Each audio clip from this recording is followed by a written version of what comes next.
Introducing our next speaker. Our next speaker stands as the new chair for a commission that basically protects the interests of consumers and in highlighting the fact that we need to provide affordable power and, as Senator Legarda pointed out, also safe and clean energy. He served as Undersecretary for the Department of Justice from 2007 to 2013, and he studied as an electrical engineer from the UP, from the University of the Philippines, and holds a master's degree in public administration from Harvard. And like a lawyer, like me, he also graduated from the Ateneo de Manila School of Law. So, ladies and gentlemen, please welcome our chairman for the Energy Regulatory Commission, Chairman Jose Vicente Salazar.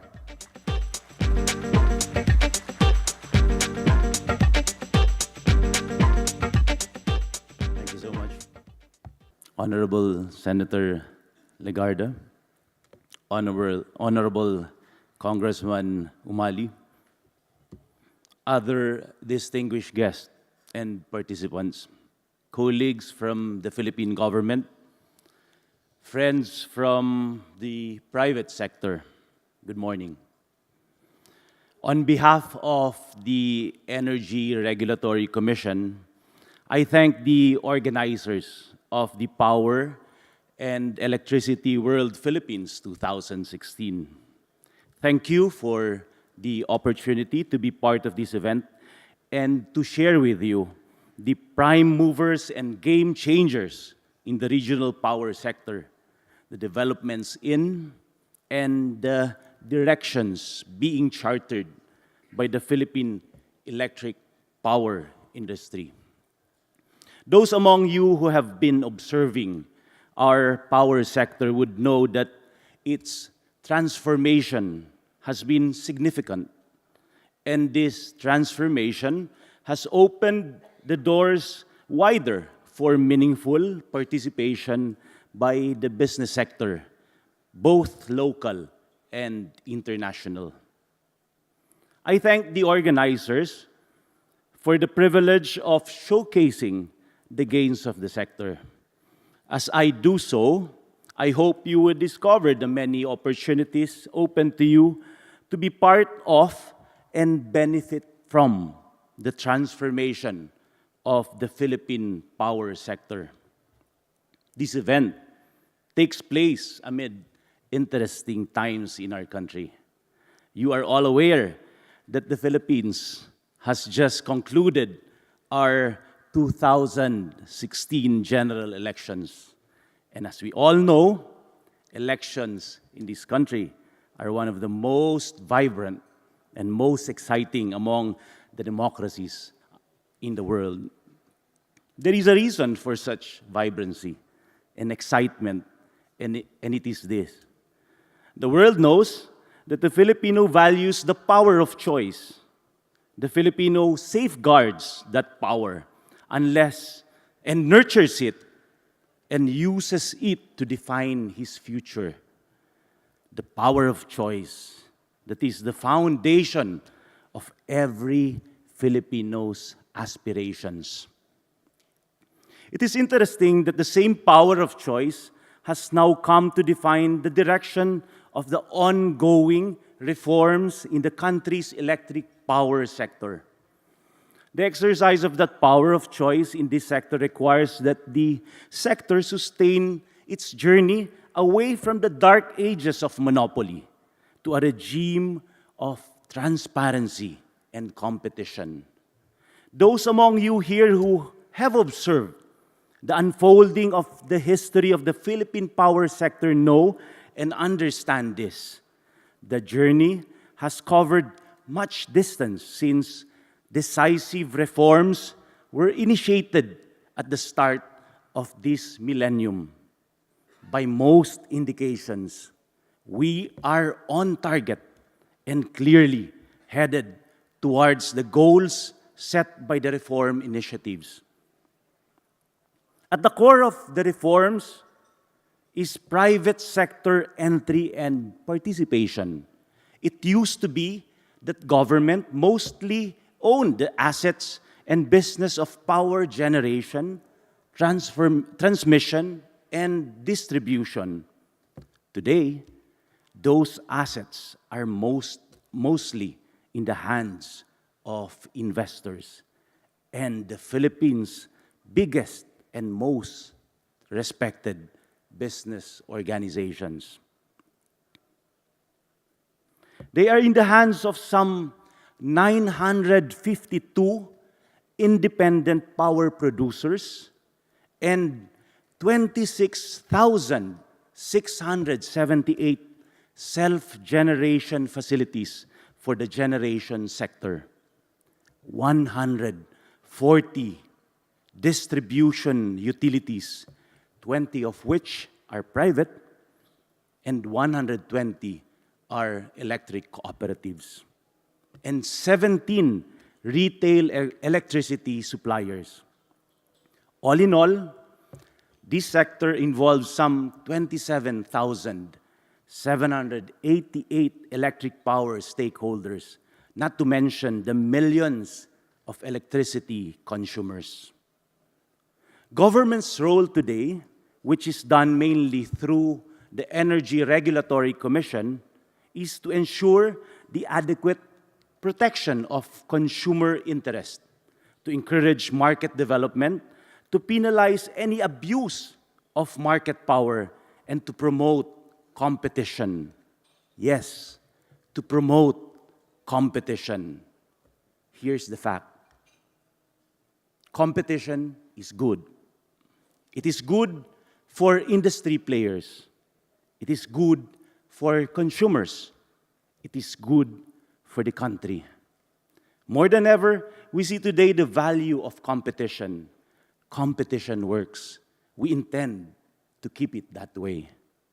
There are two features in the Philippine electricity power sector reform which I would like to highlight today. The first is the competitive selection process, and I will refer to this as the CSP.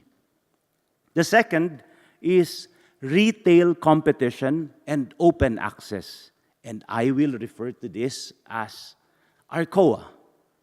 Both are designed to protect consumer interest and to keep the industry on the path of genuine and healthy competition. I shall now introduce you to CSP, the competitive selection process. The process has clear goals. First, to bring down the cost of power. Two, to make sure that the process with which power distributors buy the electricity they sell to end users is transparent. And here is how it works. Under the CSP, all distribution utilities are required to conduct an open and competitive process in selecting the power generating company from whom they are to purchase their supply for their so-called captive markets. Under this process, the power supply agreement, or the PSA, can be awarded only after a successful, transparent, and competitive selection process. The ERC determines that a CSP has been successfully undertaken when the distribution utility receives at least 2 qualified bids from entities or generation companies. Direct negotiation with a supplier may only be resorted to after at least 2 failed CSPs. In the bidding process for the procurement, the following items are made transparent. First, how much energy volume is needed by the distribution utility. Second, what generation sources such distribution entity intends to tap. Third, the contract or cooperation period. Fourth, the tariff structure unbundled to capacity fees, variable and fixed operating and maintenance fee, and fuel fee and others. Fifth, the details of the transmission projects. Primary among these is our ability to ensure that there is transparency in the procurement of power supply by eliciting competitive price offers, as well as the best terms and conditions from power suppliers. Ultimately, the result is lower power cost. Lower cost of electricity, in turn, will not only mean increased purchasing power for electricity consumers. This would also greatly encourage private sector participation in the industry because of the credibility of a process that works. Lower electricity cost also means the transformation of the Philippines into a more attractive destination for foreign direct investments. The CSP has been put in place on April 30, 2016. Effectively, all power supply agreements executed on or after that date shall be required, without exception, to comply with the provisions of the CSP resolution. Furthermore, power supply agreements, or those approved or filed with the ERC before that date, may have one automatic renewal or extension for a period not exceeding 1 year from the end of their respective terms. However, for PSAs with provisions allowing the automatic renewal or extension of their term, the same shall no longer be permitted after the CSP took effect. That ends the portion on the CSP. Let me now share with you the second pillar of our present directions, the retail, competition, and open access, or ARCOA. ARCOA represents the ultimate fulfillment of our reform initiatives. ARCOA represents our vision for an era in the very future where electricity end users can choose their electricity provider. There are some steps we must take to get us there, and here are some of them. Last March 8, 2016, the ERC issued the rules governing the issuance of licenses to retail electricity suppliers, or the RES. The said rules prescribe the additional requirements and criteria for the RES license applicants and holders. The promulgation also lifted the suspension of evaluation of RES licenses issued in 2013. The promulgation of the revised rules for contestability is also forthcoming. The revised rules aims to clarify and establish the conditions and eligibility requirements for end users in order to be part of the contestable market. It is also intended to set the threshold level for the contestable market to ensure that the efficient transition towards full contestability happens while making sure that we continue to protect the consumer and enhance the competitive operation of the retail electricity market. But more importantly, it is the revised rules for contestability which spells out the timelines for the ARCOA implementation.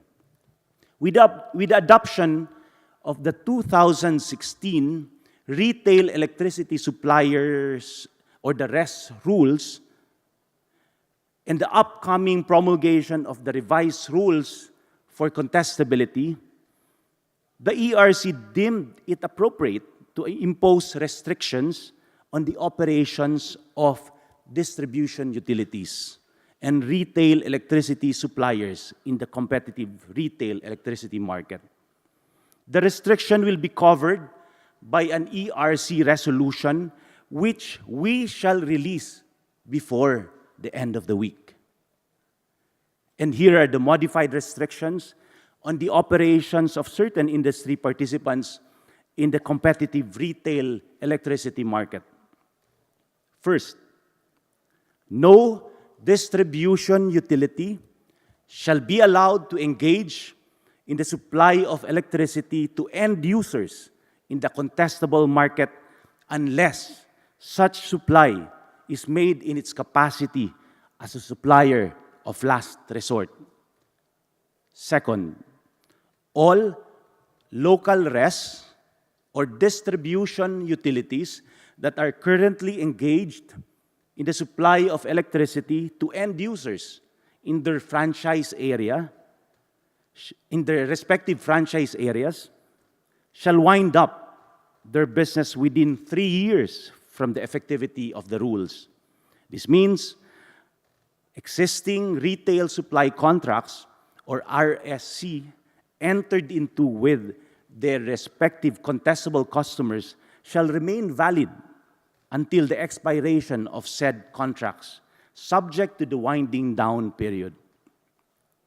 This also means that no new retail supply contracts shall be signed, executed, and be allowed after the effectivity of the resolution, and no renewal of retail supply contracts shall likewise be allowed. Third, no retail electricity suppliers shall be allowed to supply more than 30% of the total peak demand in the retail market. Fourth, no retail electricity suppliers no retail electricity supplier may transact more than 50% of its supply business with its affiliate contestable customers. The ERC will make a review of the market conditions within 24 months from the effectivity of the resolution and shall revisit the said restrictions and adopt changes depending on the current market situation. With the success of each of these steps, we come closer to the full implementation of the retail competition and open access. And here are the dates and milestones we have set. Currently, only the large customers with an average peak demand of at least 1 megawatt are allowed to choose their own suppliers of electricity on a voluntary basis. Starting June 26 of this year, the ERC resolved to lower the threshold to 750 kilowatts. Thus, customers with a peak demand of at least 750 kilowatts can contract with any retail electricity supplier on a voluntary basis starting June 26 of this year. Mandatory contestability for customers with a peak demand of 1 megawatt will happen on December 26, 2016.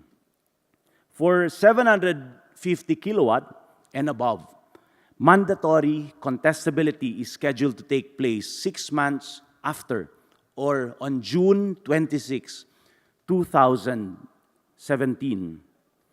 The lowering of the threshold to cover 500 kilowatt to 700 kilowatts is set on June 26, 2018, subject to the review of the performance of the retail market by the ERC.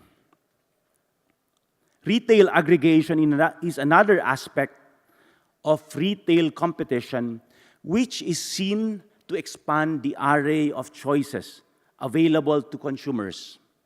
Through retail aggregation, the joining of multiple end users into a single purchasing unit will be allowed. This scheme is scheduled to be implemented by the ERC on June 26, 2018. In closing, the Philippines' electricity power sector is indeed going through exciting times. The times have been marked by decisive and meaningful transformation. The transformation has been highlighted by the encouragement of competition, particularly in the procurement of power supply from generators by distribution utilities. The ultimate goal, retail competition and open access. When the ultimate goal is achieved, the power of choice would have finally been placed in the hands of the consumers. We are committed to this goal. The transformation carries with it tons of opportunities for both the local and international business sector. It is my hope that this event and this presentation would help you see where those tons of opportunities lie. Thank you and have a great day, everyone.